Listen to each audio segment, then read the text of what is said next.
नमस्कार, स्वागत है आपका। मैं हूं आपके साथ अनाया शर्मा और आप देख रहे हैं खास खबर। आज की खास खबर में चर्चा करेंगे फरीदाबाद को लेकर। हरियाणा में लोकसभा चुनाव के लिए बीजेपी और कांग्रेस के बीच जंग दिलचस्प मोड़ पर पहुंच गई है। 10 सीट जीतने के लिए सभी पार्टी मैदान में उतर गए हैं, तो वहीं मतदाताओं को लुभाने के लिए तरकश से तौर निकालकर अब सीधे निशाने पर लगाए जा रहे हैं। बीजेपी का पूरा जोर रैलियों पर है, तो वहीं कांग्रेस अपने प्रचार में घोषणा पत्र के साथ स्थानीय मुद्दों को धुनाने के लिए जुटी हुई है। तो वहीं अब तक कांग्रेस घोषणा पत्र के साथ आगामी विधानसभा चुनाव के लिए जाने वाले वादों को भी अभी से जनता के सामने रख रही है। पूर्व सीएम भूपेंद्र सिंह हुड्डा भी यहां तक कह चुके हैं कि यह चुनाव लोकसभा के साथ प्रदेश की सत्ता के लिए भी है। जैसे जैसे आम चुनाव का दिन नजदीक आते दिखाई दे रहा है, तो वहीं सियासी पारा भी चढ़ता नजर आ रहा है। तो वहीं पार्टी के नेताओं का एक दूसरे पर वार पलटवार का दौर भी जोरों पर है। बीजेपी के साथ हरियाणा की सत्ता में रही जननायक जनता पार्टी जेजेपी ने अब लोकसभा चुनाव में राष्ट्रीय पार्टियों का कब्जा छुड़ाने का नारा दिया है। इसके विपरीत बीजेपी का फोकस केवल कांग्रेस पर है। तो वहीं अब पूर्व मुख्यमंत्री मनोहर लाल ने पूर्व मुख्यमंत्री दुष्यंत चौटाला पर भी टिप्पणी करते हुए कहा कि आज उनकी पार्टी ऐसे मोड़ पर आ गई है जहां पर कुछ भी शेष बचा नहीं है।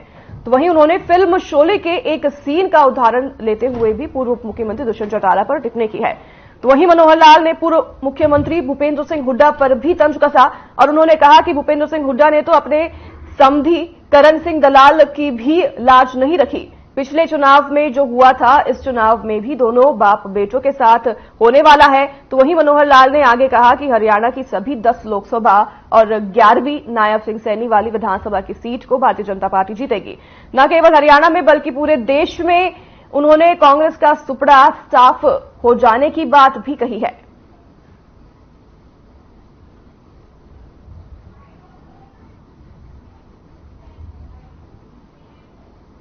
आगे बढ़े उससे पहले आपको मनोहर लाल की ये बयान सुना देते हैं। तेरी और दुष्यंत चौटाला कह रहे हैं कि 400 तो बहुत दूर की बात है, अगर 200 भी पार हो जाए वो बड़ी बात होगी। जनता के हाथ में है। दुष्यंत चौटाला तो ऐसे नेता बन गए हैं कि जैसे एक बार शोले फिल्म में आता ना, जो किधर जाओ बाकी मेरे पीछे आओ। अब उनकी पार्टी तो कुछ इधर गई कुछ इधर गई, तो पीछे मुड़ के देखने कुछ बताया नहीं है। बोलने का अधिकारी हुड्डा साहब ने करण दलाल के साथ क्या क्या किया सर? आपको पता मुझे क्यों पूछ रहा। समझी होने के बाद भी उनका अगर परिवारवाद का कुछ और विस्तार कर लेते, वो तो फंसे हुए बेटे में। मेरे बेटे को इस तरीके से बचा लो, बेटा हारेगा। पिछली बार 2 का दुख हुआ था, इस बार भी बेटे का 1 का दुख तो होने वाला है। 9 के 9 भी हारेंगे और 2 तो जरूर हारेंगे, ऐसा बता। सर, आपने एक नारा दिया है मंच के माध्यम से, 25 मई कांग्रेस गई, 4 मई कांग्रेस भाई, किस तरीके से? 25 मई कांग्रेस गई, 4 जून आई भाजपा भाई। लेकिन कांग्रेस भी इसी तरह का नारा दे रही है, 25 मई भाजपा गई। कुछ सुन देंगे, कोई दिक्कत नहीं है, लेकिन जनता हमारी जो जनता हमारे साथ खड़ी है, जो उसको देखना है कि कौन जाएगा कौन आएगा। आखिर ये तो जनता के दिल में हमारे प्रति जो प्यार है, वो तो 1.5 महीना 1.25 महीना हो गया देखते हुए अपार जनसमूह जनता के बढ़ रहे हैं। अगर इस प्रकार की एक भी कोई रैली कांग्रेस की कहीं भी हुई हो तो आप मान ला के दिखा दो। हमारी इस समय लगभग 70 रैलियां आज हो चुकी हैं।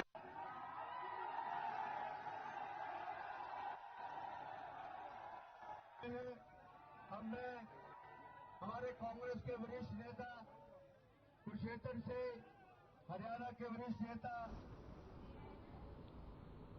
तो इसी चर्चा पर हमारे साथ हमारे संवाददाता मोनू पांचाल फरीदाबाद से जुड़ेंगे और साथ ही हमारे साथ कुछ मेहमान जुड़ेंगे। उनका इंट्रोडक्शन आपको मैं करवा देती हूं। बीजेपी प्रवक्ता राजवीर रोहिला हमारे साथ जुड़ेंगे, तो वहीं कांग्रेस प्रवक्ता नीरज गुप्ता और जेजेपी प्रवक्ता विभा पांडे हमारे साथ इस चर्चा पर जुड़ेंगे। आपके पास ही सबसे पहले विभा जी मैं आती हूं। जिस तरह से बयान हमने सुना मनोहर लाल जी का, उन्होंने एक बयान देते हुए शोले फिल्म का जो डायलॉग है उसका इस्तेमाल किया, उस पर आपकी प्रतिक्रिया लेने चाहूंगी। उन्होंने कहा कि आधे इधर जाएं आधे उधर जाए, बाकी जो बचे मेरे पीछे आए। तो जब दुष्यंत चौटाला पीछे मुड़कर देखते हैं तो उनके पीछे कोई बचता ही नहीं है।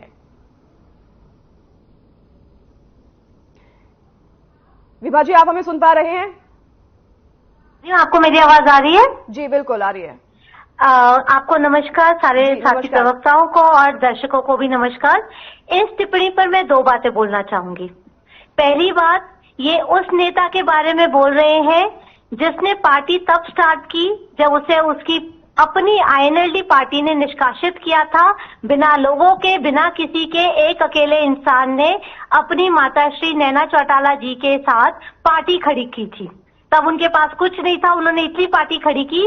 तो अगर एक दो नेता चले भी गए तो हमें कोई फर्क नहीं पड़ता। हम लोकसभा के लिए पूरे जोश होश में और एकदम से अच्छी एनर्जी के साथ पूरी तैयारी में है, और वो ग्राउंड पर दिख रहा है कि हमने बीजेपी को घर घर पहुंचा दिया वोट मांगने के लिए, गुड़गांव में, बाकी लोकसभा सीट में। और दूसरी बात, जो उन्होंने शोले का डायलॉग बोला, ठीक है ना, अगर उन्हें फिल्मी अंदाज में ये समझना है तो मैं ये बता देती हूँ कि किसानों को बीजेपी ने गांव वाले बना दिया है शोले के, और खुद गब्बर की सेना बन गए हैं। जो किसानों को, जैसे ही दुष्यंत जी बाहर निकले हैं गवर्नमेंट से, इन्होंने किसानों को रुला दिया है। मंडी ठप पड़ गई है, 300 का ज्यादा मॉइस्चर का उनसे भत्ता ले रहे हैं। कितना तंग करे किसानों को। तो अगर उन लोगों को प्रदेश को शोले मूवी की तरह चलाना है तो बोलो वो गब्बर की सेना लेके खड़े हुए हैं। और करनाल जो उनका अब हाल करेगी, करनाल में आपको पता है किसानों ने कैसा उनका कितना विरोध किया। जहां जहां जा रहे हैं, नायब साहनी जी की रैलीज खाली पड़ी हुई है। वो करनाल से उपचुनाव भी जीत जाए विधायक का तो बहुत बड़ी बात है, ठीक है। तो ये जो हमारे लिए बातें बोल रहे, पहले अपने गिरेबान में इसको जान ले। अगर प्रदेश को इन्हें शोले मूवी की तरह चलाना है तो बोलो किसान लोगों के ऊपर प्लीज रहम कर ले, गांव वाले उन्हें ना। फरीदाबाद की हम बात करें, फरीदाबाद के लिए भी कह रहे हैं मनोहर लाल जी कि हमने तो इतनी रैलियां अभी तक कर दी है, कांग्रेस पार्टी तो कहीं, और जेजेपी पार्टी जो है, बाकी विपक्षी पार्टी, वो तो कहीं दिखाई ही नहीं दे रही है हमारे सामने। हाँ, तो तभी उनका पिछले 10 दिनों से 400 पार का नारा खत्म हो गया। कोई 400 पार की बात ही नहीं कर रहा, क्योंकि उन्हें अपनी असलियत दिख गई है। आप ये भी तो देखिए, माननीय मोदी जी ने पिछले 10 दिन से 400 पार बोला ही नहीं है कहीं, क्योंकि असलियत दिख रही है ग्राउंड लेवल पर। और अब ये हालत है कि हरियाणा में पीछे पीछे से इन्हें कांग्रेस के साथ अलायंस करना पड़ रहा है। बोले या ना बोले, ऑफिशियली नहीं, पर हुड्डा जी ने जो कैंडिडेट्स खड़े किए हैं वो पूरे बीजेपी को सपोर्ट करने वाले हैं। अच्छा। जेजेपी ने पहले भी अपने बलबूते पर किया था कंटेस्ट इलेक्शन, अभी भी अपने बलबूते पर कर रहे हैं। हमारे सारे अच्छे कैंडिडेट्स हैं, हमारी रैलियां इतनी अच्छी जा रही है, जहां जा रहे भीड़ उमड़ रही है। माननीय नैना चौटाला जी 15 गांव में कल गई थी, कहीं विरोध नहीं था, कुछ नहीं था, भीड़ उमड़ी पड़ी थी, ठीक है। तो ये तो कहने की बात है, इनको अपनी ग्राउंड दिख गई है रियलिटी, तभी 400 पार का नारा इनका खत्म हो गया। और मैं तो हमेशा बोलती हूँ, आज फिर आपके चैनल के माध्यम से बोलूंगी, जैसे कांग्रेस का नारा था 70 साल कि हम गरीबी हटाएंगे, बीजेपी का भी यही नारा रहेगा कि हम 400 पार जाएंगे। ना तो उनसे गरीबी हटी, ना ये 400 पार जाएंगे। इस बार भी आप देख लेना, और कोई ज्योतिषी की इसमें जरूरत नहीं है, 250 आ जाए इनकी सीट, बहुत बड़ी बात है। चलिए ठीक है, ये तो बड़े आरोप आपने लगाए हैं कि कांग्रेस पार्टी बीजेपी का सपोर्ट करने के लिए ऐसे कैंडिडेट उतार रही है। इसका जवाब जो हमें कांग्रेस के हमारे प्रवक्ता जुड़ गए हैं हमारे साथ, नीरज गुप्ता, उनसे ही ले लूंगी। सबसे पहले हमारे साथ मोनू पांचल, हमारे संवाददाता फरीदाबाद से जुड़ गए हैं ग्राउंड रिपोर्ट की सारी अपडेट हमें देने के लिए। मोनू, आपके पास आऊंगी मैं। फरीदाबाद की अगर बात करें तो वहां पर जनता का रुख किस तरफ दिखाई दे रहा है? अगर हम बात करें लोगों की, तो लोग किस तरफ अपना रुझान दिखा रहे हैं? क्योंकि तमाम पार्टी अपने अपने जीत का दावा तो कर ही रही है, लेकिन लोगों की अगर बात करें तो लोग किस तरफ इस बार जो है रुझान देते हुए दिखाई दे रहे हैं? अनाया, देखिए, अगर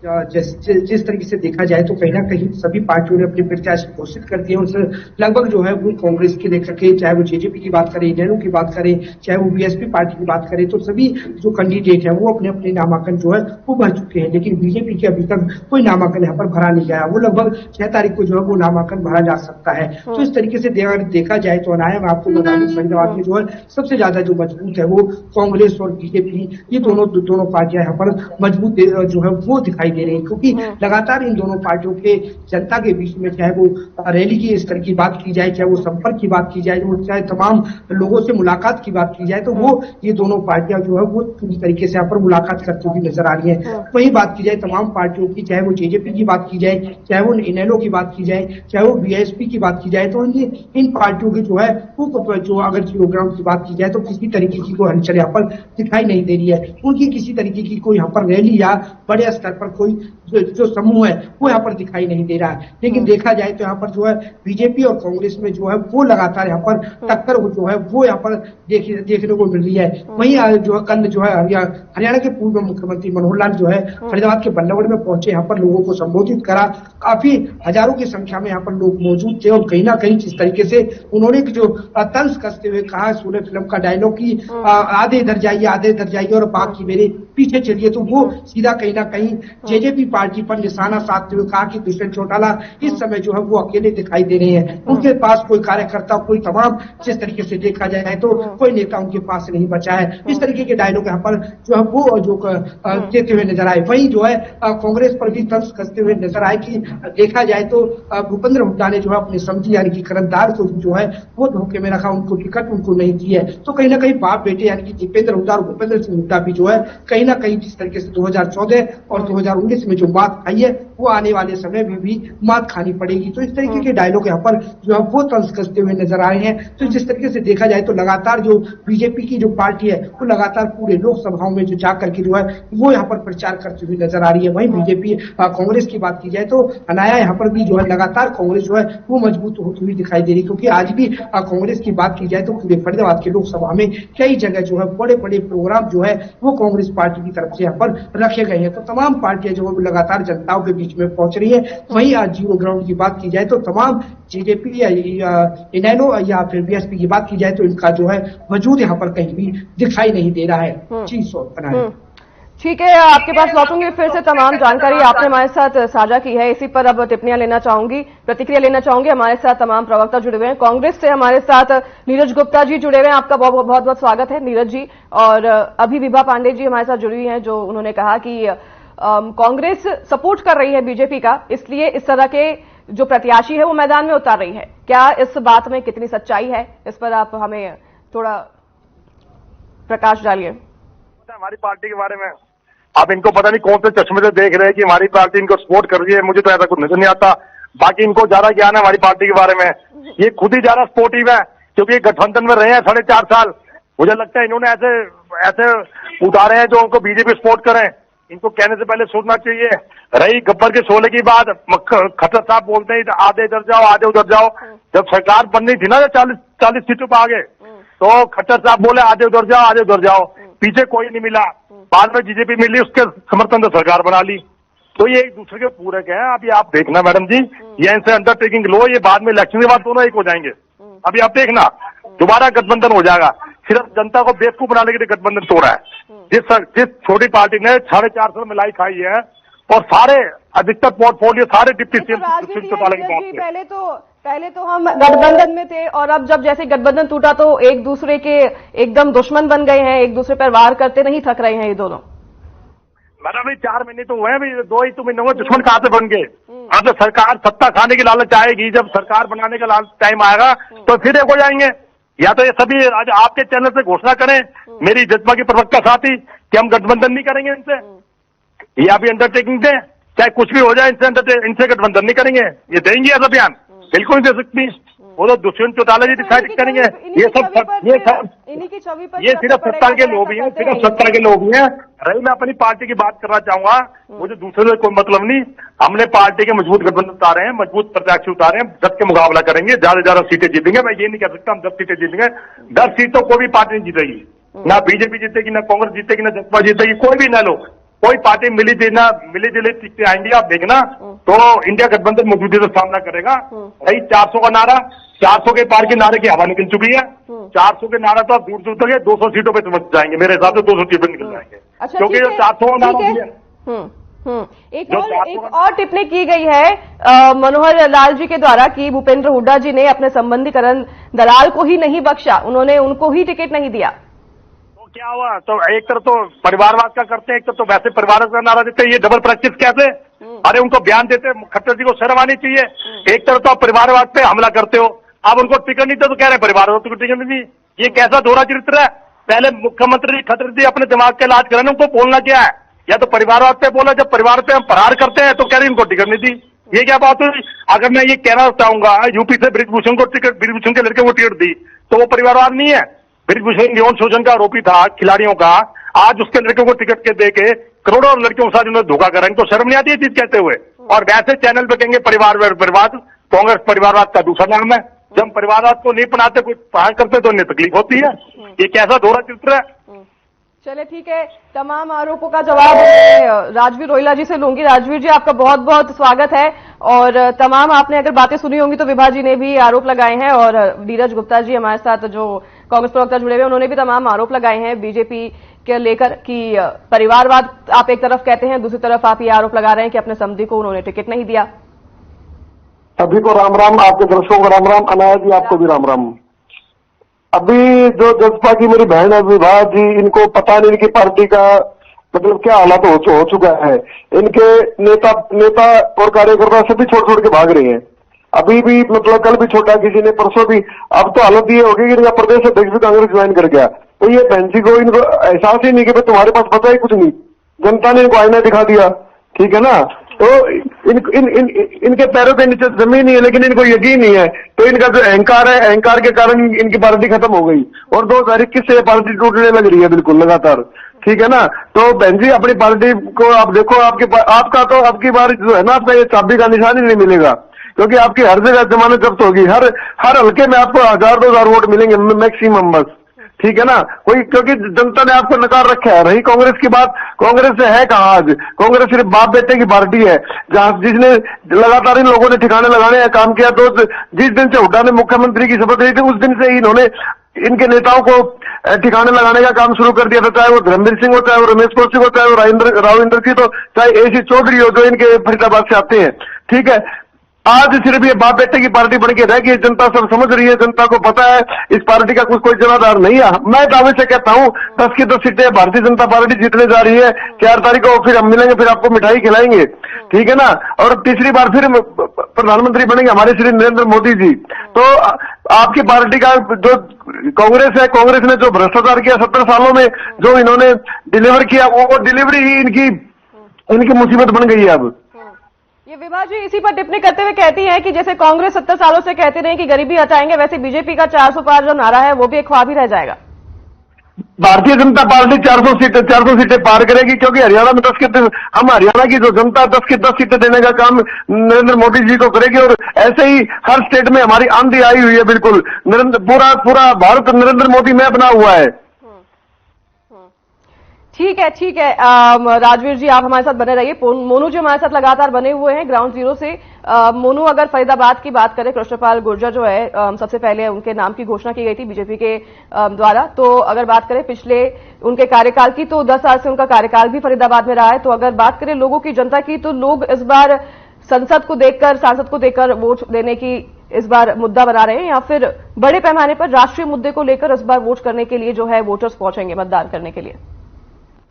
देखिए अनाया, अगर फरीदाबाद लोकसभा की बात की जाए तो फरीदाबाद लोकसभा में जो है वो कृष्णपाल जो है 2 बार जो है वो यहाँ पर जो है सांसद रह चुके हैं।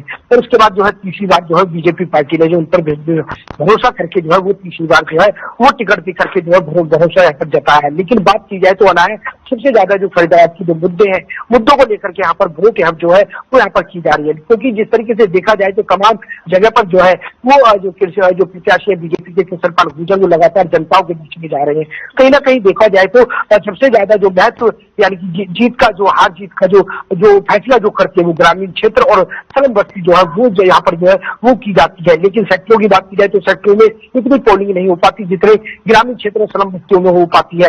लेकिन बात की जाए तो जिस तरीके से कृष्णपाल गुर्जर ने जो है तिरपत गांव जो है वो गोद ले रखा था, उस तिरपत गांव के अंदर कोई विकास कार्य नहीं हुआ, किसी तरीके के रोड वहां पर पक्के नहीं हुए। तो तमाम चीजों को लेकर के अगर देखा जाए तो पूरे फरीदाबाद में जो है मुद्दों को लेकर के यहाँ पर जो है वो वोटिंग यहाँ पर की जाएगी। चाहे वो जो है तमाम चीजों को लेकर के बात की जाए, चाहे वो भारतीय स्टेडियम को लेकर के बात की जाए, चाहे वो तिरपत गांव को लेकर के बात की जाए, चाहे वो लोग जो है कुछ ग्रामीण क्षेत्र के लोग जो है लगभग 7-8 महीने से धरने पर बैठे हैं, उनको कट नहीं दिया जा रहा है। तो तमाम जगह अगर देखा जाए तो ग्रामीण क्षेत्र जो है कई बार जो है वो जो केंद्रीय मंत्री कृष्णपाल गुर्जर है उनसे जो है वो गुहार लगा चुके हैं। लेकिन कहीं ना कहीं अब जो है जो जनता का जो माहौल है वो अलग जो है वो बदलता हुआ दिखाई दे रहा है, क्योंकि लोगों का यही कहना है कि उनकी नाराजगी जो है कहीं ना कहीं देश के जो प्रधानमंत्री नरेंद्र मोदी हैं उनसे किसी तरीके की कोई नाराजगी नहीं है।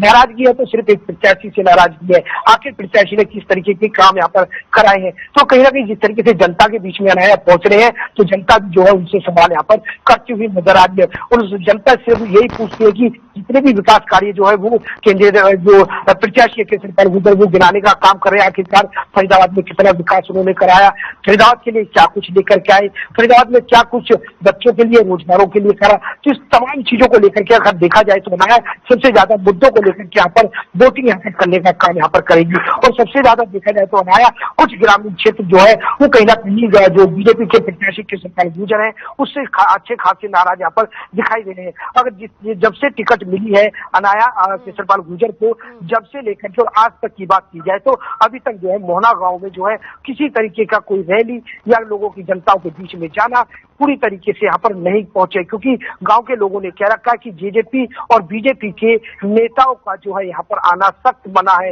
इस तरीके से यहाँ पर जो है वो भी ऐलान ग्रामीण क्षेत्रों ने किया हुआ है। तो कहीं ना कहीं देखा जाए तो अब के जो मुकाबला है वो कहीं ना कहीं अगर प्रत्याशियों को देख करके बात की जाए तो अनाया सबसे ज्यादा मुकाबला जो है वो प्रत्याशी के अंदर देखा जा रहा है। चाहे एक तरफ महेंद्र प्रताप है कांग्रेस के, उनकी अच्छी जो है छवि जो वो साफ यहाँ पर बताई जाती है, क्योंकि उन्होंने संन्यास जरूर राजनीति से ले लिया लेकिन कहीं ना कहीं कांग्रेस ने उन पर जो है विश्वास जताया है। और जिस तरीके से छवि की बात की जाए तो महेंद्र प्रताप की अच्छी छवि यहाँ पर बताई जाती है। तो इसको लेकर के अगर देखा जाए तो मुकाबला जो है वो कांटे का यहाँ पर है, और कहीं ना कहीं आने वाला वक्त और देखा जाएगा कि ग्रामीण क्षेत्र की बात की जाए चाहे जमीनी स्तर की बात की जाए तो आखिरकार किस तरीके से किस करवट उठ बैठेगा ये आने वाला समय बताएगा। जी अनाया।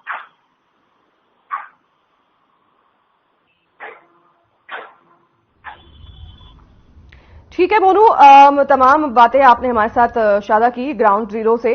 अब सभी प्रवक्ता हमारे साथ जुड़े हैं, आप सभी के पास आऊंगी, फाइनल कमेंट आप सभी से लेना चाहूंगी क्योंकि हमारे पास समय की पाबंदी। सबसे पहले विभा जी आपके पास आऊंगी। हमें राजवीर जी ने अभी कहा कि जेजेपी कहीं दिखाई नहीं दे रही है ग्राउंड पे, वो चाहे कितनी भी बातें कर ले, लेकिन दुष्यंत चौटाला अकेले इस बार ग्राउंड पे रह गए हैं। पहली बात तो मैं अपने बीजेपी प्रवक्ता जी से पूछूंगी, इस बात को तो मैं बाद में जवाब दूंगी। इन्होंने किसानों की बात नहीं की जो मैंने किसान के लिए बोला, हरियाणा के किसानों के लिए। इन्होंने एक बार भी नहीं बताया कि हरियाणा के लिए क्या करेंगे लोकसभा में जाके। इन्होंने सिर्फ एक बात बोली, मोदी जी के नाम के हमारे वोट आएंगे। और आज की डेट में मोदी जी भी उन लोगों के लिए वोट मांग रहे हैं, जैसे नवीन जिंदल जी हो गए जो कोल स्कैम में जिन्होंने उनको खुद इतना बदनाम किया था। उसके बाद प्रज्वल के लिए वो वोट मांग रहे हैं कर्नाटका में, जहां बीजेपी और जेडीएस का जो कैंडिडेट है 3000 रेप केसेस उसके ऊपर है। तो मोदी जी के नाम का कब तक वोट मांगेंगे? ग्राउंड रियलिटी पर आए। हर लोकसभा में हालत बुरी ही पड़ी है। आप गुड़गांव में देख लीजिए, हमने पहले ही कहा था कि बीजेपी को घर घर वोट मांगने पर हम मजबूर कर देंगे। राव इंद्रजीत जी जो 10 साल से नहीं आए थे गुड़गांव लोकसभा में, उन्होंने राहुल फाजलपुरिया जी के सारे प्रोग्राम्स के बाद उन्होंने भी गांव गांव जाके अब प्रचार करना शुरू कर दिया। तो मैं तो इनसे यही बोलूंगी, ये हरियाणा की बात करें, हरियाणा के विकास की बात करें, किसानों की बात करें, उसकी बात नहीं करते। इन्हें जेजेपी कहीं नहीं दिख रही, जबकि जेजेपी की वजह से ये घर घर जाने पर मजबूर हो गए हैं। तो इनसे बताइए कि अब क्यों घर घर जा रहे हैं, ये मजबूर क्यों हो गए हर जगह। ठीक है। कांग्रेस प्रवक्ता हमारे साथ नीरज गुप्ता जी जुड़े हुए हैं। नीरज जी आपके पास मैं वापस आऊंगी। महेंद्र जी जो है एक स्ट्रांग दावेदार बताए जा रहे हैं फरीदाबाद में, अगर बात करें तो बीजेपी के प्रत्याशी के सामने, लेकिन आप लोगों के क्या मुद्दे और क्या रणनीति इस बार रहने वाली है, बात करें अगर चुनाव को लेकर तो जल्द से जल्द बताइएगा। Final comment. जो हमारे कांग्रेस के कैंडिडेट थे महेंद्र प्रताप जी, वो बीजेपी कैंडिडेट तो बहुत भारी टक्कर दे रहे हैं। पहले बीजेपी कैंडिडेट कहते थे मैं 10 लाख वोटों के अंतर से जीतूंगा, जब तक हमारी टिकट डिक्लेयर नहीं हुई थी वो हवा निकल गई। अब तो दिन रात उनको महेंद्र प्रताप जी सपने में दिखाई देते हैं। अब तो जीत हार का अंतर हजारों में रह गया, और जिस हिसाब से महेंद्र प्रताप जी को जन समर्थन मिला है उस हिसाब से महेंद्र प्रताप जीतेंगे। देखिए, मैं हैरानी स्थिति में प्रकाश डालना चाहूंगा, हरियाणा में जब तक खट्टर की सरकार रही, हरियाणा कोई कर्मचारी वर्ग है तो इन्होंने ना पिटाओ लाठियों से बांधा है, चाहे आंगनबाड़ी हो, डॉक्टर हो, चाहे कोई भी गवर्नमेंट कर्मचारी हो, कुछ भी। और 750 किसान के हथियार है, जिनको मार रही उनकी आत्मा भी ठीक है नीरज जी, हमारे पास समय की पाबंदी है, इसलिए माफी चाहूंगी, आपको रोकना चाहूंगी। और राजवीर जी, आपके पास में नहीं लौट पा रही हूं क्योंकि समय की हमारे पास पाबंदी है, फिर से आपसे कभी चर्चा करेंगे। तो फिलहाल के लिए तो मोनू, आपका बहुत धन्यवाद हमारे साथ तमाम जानकारी साझा करने के लिए, और आप सभी का बहुत धन्यवाद हमारे साथ चर्चा पर जुड़ने के लिए। और जाने से पहले मैं आपसे एक राय साझा करना चाहूंगी। देखिए, राजनीति में रिश्ते होते हैं, एक नेता का दूसरे नेता से, तो वहीं एक पार्टी का दूसरी पार्टी से गठबंधन वाला रिश्ता भी होता है, लेकिन रिश्तों में भी राजनीति होती है। यह तस्वीर 2024 की चुनावी बिसात पर हम कहीं ज्यादा साफ तौर पर देख सकते हैं, और सवाल सीधे तौर पर सत्ता का है। तो फिर क्या परिवार और क्या रिश्तेदार? चुनावी मैदान में सब एक दूसरे के सामने हैं, और रण के मैदान में नेता इस बार सभी रिश्ते नातों को पछाड़ते नजर आ रहे हैं, और यही कुछ तस्वीरें हम इस बार भी चुनाव में देख रहे हैं। लेकिन अगर वार पलटवार में इसी तरह से हास्यास्पद बनी रहे तो हमारे लिए भी बेहतर है और जनता के लिए भी बेहतर है। चलिए, तो फिलहाल के लिए इस चर्चा में हमारे साथ बस इतना ही। नमस्कार।